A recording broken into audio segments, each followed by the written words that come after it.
हाय दोस्तों, good evening. और आप सभी लोग कैसे हैं प्यारे बच्चों? सभी लोग ठीक ठाक जी। तो चलिए दोस्तों, आज हम स्टार्ट करते हैं प्रश्नावली 3.2 का, यानी कि दो चर वाले रैखिक समीकरण युग्म का प्रतिस्थापन भी। ठीक है, इसका पिछला लास्ट वीडियो में हमने पहले का क्वेश्चन का पहला दूसरा पार्ट करवा दिया था। अब पहले का जो है मैं तीसरा और चौथा करवाने जा रहा हूँ। तो ठीक है, आइए क्वेश्चन को समझते हैं और सॉल्व करते हैं। क्वेश्चन क्या कह रहा है बेटा? निम्न रैखिक समीकरण युग्म को प्रतिस्थापन विधि से क्या करिए, हल कीजिए। हमें किस विधि से हल करना है? प्रतिस्थापन विधि से। ठीक है, तो देखिए प्रतिस्थापन विधि हमने बताया था क्या है, उस विधि से हमें सॉल्व करना है। तो चलिए इसको सॉल्व करते हैं। सबसे पहले आपका तीसरा क्वेश्चन क्या कह रहा है? 3x माइनस वाई बराबर 3, यानी मैं इसको क्या कर लूँ, समीकरण 1 कर लूँ। इसको मैं क्या कर लूँ, समीकरण 1 कर लूँ। ये जो आपका है 9x माइनस 3y बराबर 9, इसको मैं क्या कर लूँ बेटा, समीकरण 2 कर लूँ। यानी कि समीकरण 1 और समीकरण 2 हमारा हो गया। अब हमें किसी एक समीकरण को x या y की वैल्यू निकालनी है, जिसको आप कहें उसको मैं निकाल दूँ।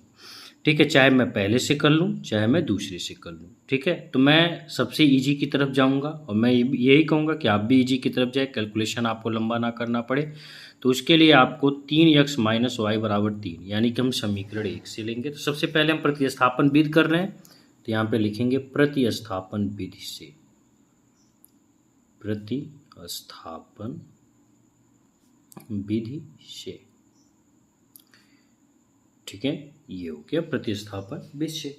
अब आपको बेटा समीकरण 1 से लेके चलेंगे। क्या लिखेंगे? समीकरण 1 से। देखिए एक एक स्टेप बिल्कुल एकदम इजी करके, समीकरण 1 से कोई जल्दबाजी नहीं, एकदम आपको आना चाहिए, समझ में आना चाहिए। ठीक है, आप ऐसे पढ़ रहे हो जैसे कि मैं आपको एकदम सामने बैठ के पढ़ा रहा हूँ, इस तरह से मैं खुद समझाने की पूरी कोशिश करता हूँ। ठीक है बेटा, तो चलिए समीकरण 1 से हम लेते हैं। समीकरण 1 है क्या? 3x माइनस वाई बराबर 3 ना। तो यदि y को इधर कन्वर्ट करोगे, किसको? y को, तो मैं माइनस वाई को मैं करना चाहूँगा ताकि इजी कर दें आपके लिए, या फिर x को कर दें, जो भी हो। चलिए माइनस को लेते हैं। माइनस वाई बराबर मैं यहाँ पे क्या लिख सकता हूँ? देखिए 3, और ये माइनस 3x है, इधर जाएगा तो क्या हो जाएगा, प्लस 3x, इधर आएगा तो माइनस 3x। कोई दिक्कत बेटा नहीं ना? तो y बराबर क्या होगा? ये मैं माइनस इधर लेके जाऊंगा तो क्या हो जाएगा, 3 प्लस 3x। क्या हो जाएगा बेटा? 3 प्लस 3x। क्लियर? यानी y का मान आपका कितना हो गया? 3 प्लस 3x। मैंने क्यों किया है मैं आपको बता दे रहा हूँ। यह जब माइनस आप इधर लेके जाओगे ना, ठीक है, तो ये कन्वर्ट हो जाएगा। क्या हो जाएगा? कन्वर्ट हो जाएगा, तो इसलिए आपका चेंज हो जाएगा। ठीक ना? तो अब मैं इसको क्या कर लूँ, समीकरण 3 कर लूँ। इसको मैं क्या कर लूँ, समीकरण 3 कर लेता हूँ। ठीक, अब यही y का मान, किसका मान? y का जो मान है आपका, किस में रख देंगे जी? हाँ, तो बिल्कुल। तो चलिए y का मान अब हम क्या कर देते हैं। देखिए एक मिस्टेक हुई है यहाँ पे, ये माइनस है ना, तो यहाँ पे -3 हो जाएगा। क्या हो जाएगा? क्योंकि ये माइनस हटाएंगे इधर जब, तो जैसे ब्रैकेट में हटाएंगे तो यहाँ पे हो जाएगा -3, और ये माइनस माइनस क्या हो जाएगा, +3x। ठीक ना? तो यही y का मान अब मैं किस में रख दूँ, समीकरण 2 में लिख दूँ। तो लिखेंगे y का मान किस में रखने पर, समीकरण 2 में रखने पर, 2 में रखने पर। जी बेटा, हो गया। चलिए तो समीकरण 2 आपका क्या है, इसको नोट कर लेते हैं पहले। 9x माइनस 3y बराबर 9। ठीक है बेटा, तो यानी 9x इसी तरह रहने देते हैं, -3। y की वैल्यू क्या है? y की वैल्यू देखिए, इसको मैं पहले प्लस पॉजिटिव रख लेता हूँ, फिर माइनस में कर दे। y की वैल्यू हमारी क्या है बेटा? y की वैल्यू हमारी है 3x। तो मैं यहाँ पे देखिए इनके बीच में मल्टीप्लाई है ना, तो इसको मैं ब्रैकेट में कर देता हूँ, 3x, और ये माइनस है तो -3। ठीक है, 3y हो गया, बराबर आपका कितना बेटा, 9। ठीक ना? चलिए कैलकुलेशन करते हैं बेटा। 9x माइनस 3 का 3 में मल्टीप्लाई करेंगे तो 3 त्रिक के 9x, अब माइनस माइनस का मल्टीप्लाई होगा प्लस, 3 त्रिक के 9, बराबर आपका 9। ठीक है बेटा, यहाँ तक कोई दिक्कत? अच्छा, 9x में से 9x घटाएंगे तो कितना आ जाएगा आपका? 0 आ जाएगा, यानी कट जाएगा। ठीक है, 0 + 9 बराबर 9। अच्छा, जब ये 9 इधर आएगा तो ये भी आपका माइनस हो जाएगा, यानी कि 9 - 9, तो x बराबर हमारा कितना आ जाएगा? x बराबर हमारा आ जाएगा 0। कितना आ जाएगा बेटा? 0 आ जाएगा। ठीक है, इसमें कोई डाउट आपको नहीं ना? तो क्योंकि दोनों का मान बराबर, क्योंकि 9 बराबर 9, भाई हम इसको लिख सकते हैं ना, 9 बराबर 9, तो इसलिए x बराबर हमारा क्या आ गया बेटा? 0 आ गया। ठीक, चलिए अब यही x का मान आप चाहे समीकरण 3 में रखें, चाहे समीकरण 1 में रखें, चाहे समीकरण 2 में, किसी में भी रखिए। तो मैं क्या करूँगा? समीकरण 3 में रख दूँगा। ठीक है, तो y का मान निकल जाएगा। तो लिखेंगे x का मान समीकरण 3 में रखने पर, ठीक है, अगर इस तरह से आपने एक एक स्टेप कर दिया, ठीक है, जान लीजिए कि आपका कहीं भी मैथ को कहीं से कोई काटने वाला नहीं है फिर। तो यक्स का मान आप बेटा किस में रखोगे? समीकरण 3 में। समीकरण 3 आपका क्या है बेटा? y बराबर -3 + 3x। ठीक है ना? तो ये देखो y बराबर -3 + 3। अच्छा, x का मान है 0, तो इनके बीच में गुणे का साइन, तो गुणा 0 हो गया। तो y बराबर आपका किसी भी नंबर में 0 से मल्टीप्लाई करेंगे बेटा क्या आएगा? 0 ही आएगा। क्या आएगा? 0 आएगा। तो बताइए y बराबर आपका क्या बचा बेटा? y बराबर आपका यही न बचेगा। तो लिख सकते हैं y बराबर आपका कितना है? -3। ठीक है, तो x बराबर आपका 0 है, तो इससे तो हमको कोई मतलब, क्योंकि अगर हम इसका मान 0 रख देंगे तो आपका कितना आ जाएगा? y बराबर 3 हो जाएगा। तो अब देखिए हम यहाँ पे क्या लिख सकते हैं? हम यहाँ पे लिख सकते हैं ना कि x बराबर आपका 0 आ गया और y बराबर आपका कितना हो गया बेटा? -3 हो गया। यही हमारा क्या होगा बेटा? आंसर होगा। ठीक है, तो हम यहाँ पे लिख देते हैं इसका आंसर। ठीक, तो ये आपका हो गया। इसमें आपको कोई दिक्कत नहीं होनी चाहिए, बिल्कुल नहीं होनी चाहिए, क्योंकि प्रतिस्थापन भी हमने आपको बिल्कुल अच्छे से समझा दिया है और आई होप कि आप इसको अच्छे से समझ के कर लिए होंगे। ठीक है, समझ गए होंगे, तो अब इसमें कोई दिक्कत आपको नहीं होनी चाहिए। चलिए हम आगे बढ़ते हैं, देखते हैं आगे हमारा क्वेश्चन क्या कहता है, इसको सॉल्व करते हैं। ठीक है,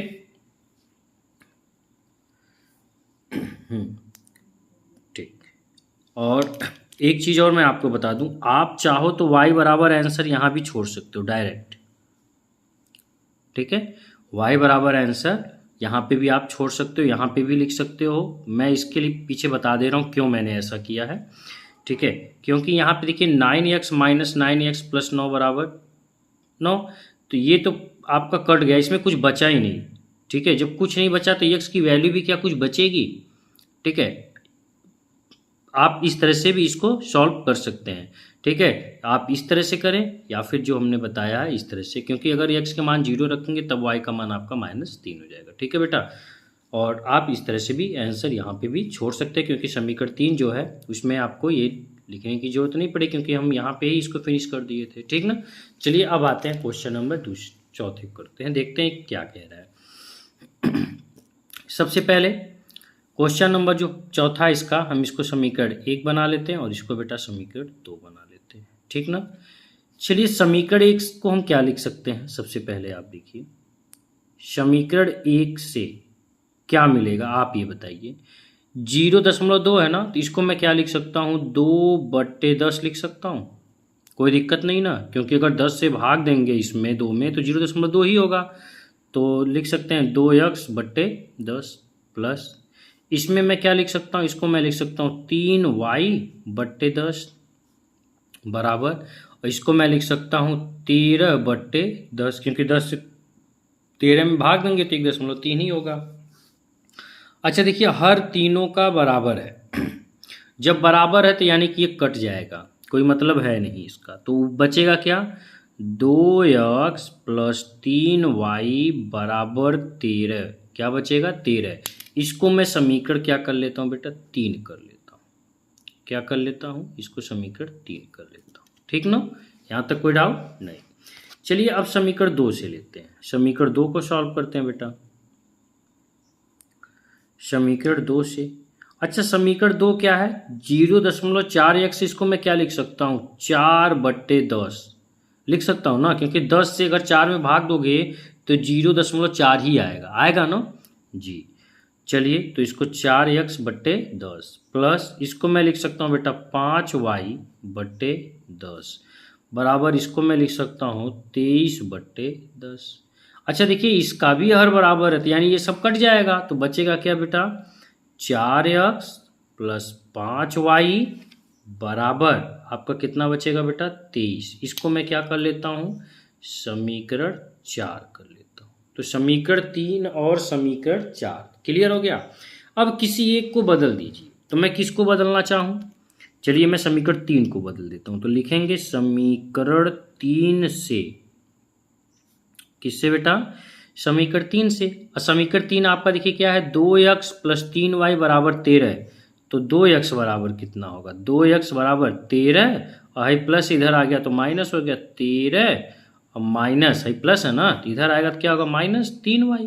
ठीक है बेटा, तो x बराबर कितना होगा 13 - 3y और बट्टे 2।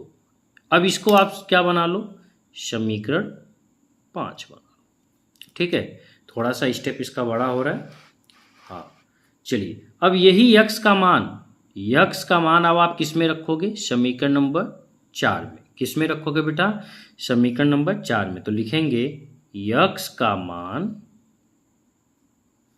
समीकरण 4 में रखने पर, तो चलिए x बराबर क्या है 13 - 3y/2 और समीकरण 4 है 4x + 5y = 23। तो ये 4 है तो पहले 4 लिख लीजिए। इनके बीच में देखिए गुणे का चिन्ह है, गुणा लगा दीजिए। x का मान आपका 13 - 3y, 13 - 3y/2 ये x का मान था, हमने x की मान पे रख दिया। प्लस आपका कितना 5y, तो देखिए प्लस 5y बराबर बेटा 23। 2 से देखो यहीं कट गया, 2 × 1 = 2, 2 दूना 4, कट गया कि नहीं कट गया, कट गया ना, तो बचा क्या 2। 13 दूना कितना होगा 13 दूना 26 और माइनस 3 दूना आपका कितना होगा 6y और प्लस कितना बचा 5y बराबर आपका 23। ठीक है बेटा, अब आप बताइए -6y + 5y क्या होगा। माइनस प्लस क्या होता है बेटा माइनस होता है, तो 6 में से 5 घटाएंगे 1 बचेगा, तो 1 लिखना जरूरी है नहीं ना, क्योंकि y का जो कोफिशिएंट यानी गुणांक होगा वो ऑलरेडी 1 होगा। तो हम यहाँ पे लिख सकते हैं 26 - y, क्योंकि इसके आगे 1 रहता है। अरे 6 में से 5 घटाओगे 1 तो 1 ही y बचेगा ना, बराबर आपका कितना बचा बेटा 23। मैंने यहाँ पे माइनस क्यों लगाया, क्योंकि ये चिन्ह बड़े नंबर का लगेगा। अच्छा अब आप देखिए -y बराबर कितना होगा, हाई देखिए 23 और हाई प्लस है, इधर आएगा तो क्या होगा बेटा -26 होगा।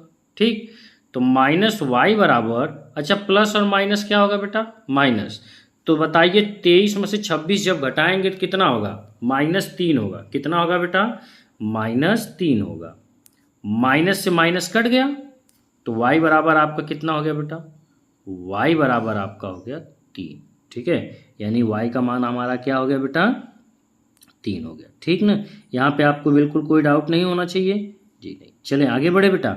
अब देखिए यही y का मान जो आपने 3 लगाया ना, यही y का मान आप समीकरण नंबर किस में रख दो 5 में रख दो। तो लिखेंगे बेटा y का मान, यहाँ पे आप क्या लिखेंगे जी y का मान किस में रखना है बेटा समीकरण नंबर 5 में रखना है। तो लिखिए y का मान समीकरण 5 में रखने पर। चलिए देखते हैं समीकरण 5 क्या है बेटा। समीकरण 5 हमारा ये ना x बराबर 13 - 3y, तो हम यहाँ पे लिख लेते हैं x बराबर 13, देखिए यहाँ पे दिया है 13 - 3y/2, तो x 13 - 3y बट्टे बेटा 2। ठीक ना, यहाँ तक क्लियर। तो हमें y बराबर क्या रखना है बेटा 3 रखना है। तो चलिए x बराबर है देखिए 13 - 3 गुणे, क्योंकि इनके बीच में क्या है गुणा है, तो y का मान कितना बेटा 3/2। ठीक ना, अब x बराबर कितना होगा बेटा 13 प्लस माइनस का मल्टीप्लाई माइनस, तो 3 त्रिक बेटा 9/2। तो आप बताओ 13 में से 9 घटाओगे तो कितना होगा? 4। 4/2, 2 एक कम 2, 2 दूना 4, ठीक ना। तो यक्स बराबर आपका कितना आ गया बेटा? यक्स बराबर आ गया 2। तो वाई बराबर हम यहाँ पे लिख सकते हैं यक्स बराबर 2, तो वाई बराबर हमारा कितना आया था? वाई बराबर हमारा 3 आया था, ठीक है। यही हमारा क्या होगा बेटा? आंसर। यानी कि यक्स बराबर 2 आ गया और वाई बराबर हमारा कितना हो गया बेटा? 3 हो गया। आई होप आपको ये क्वेश्चन अच्छे से समझ में आ गया होगा। आप इसका चाहें तो स्क्रीनशॉट ले सकते हैं, ठीक है दोस्तों जी। देख लीजिए यहाँ से हमने सॉल्व किया है।